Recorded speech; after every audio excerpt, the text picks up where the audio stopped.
喂，大家好啊，又係我咁咧，我開箱啦。今日我咧就喺日本嘅網站嗰度咧就訂咗幾個海賊王嘅 ST 嘅套裝啦。咁咧嗱，我訂咗呢個啦，呢個啦，同埋佢唔知點解啊，佢係一 set 過嘅，再同埋呢個嗱，見到啦，大家見到呢個係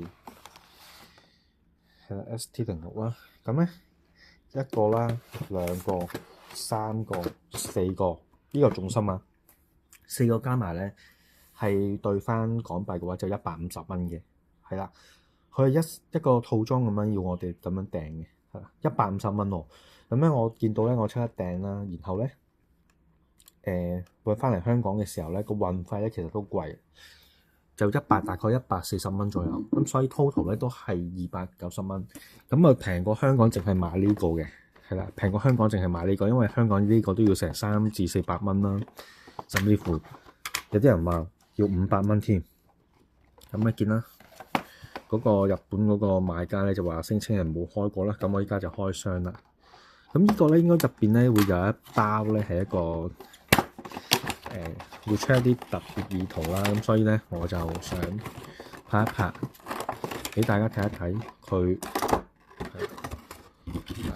先啦。係呢個就係呢個，呢個真係重心啦，其他都好 standard 嘅啫，知道好啦，冇其他嘢。咁咧呢條片就呢個就係重心啦。我咧其實都想要叫呢大頭，但係我知道個機會都有啲微啊！依家開啦，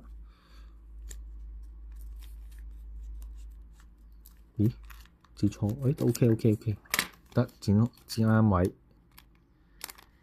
咁咧，其實咧喺日本咧，你喺日本網站訂咧，我覺得有時會揾到好嘢，但係前提係咧嗰個商家要有個信譽啊。係啊，我搜翻嚟講，我暫時訂咗差唔多50樣嘢啦，50次啦。日本其實都冇乜大問題嘅，係啦。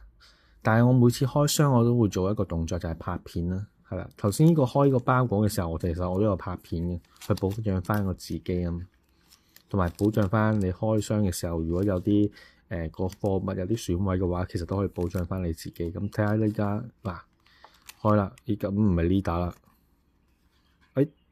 係大和，咁算啦。其實大和本身我有嘅，所以就唔係咁驚喜啦。咁係咁先。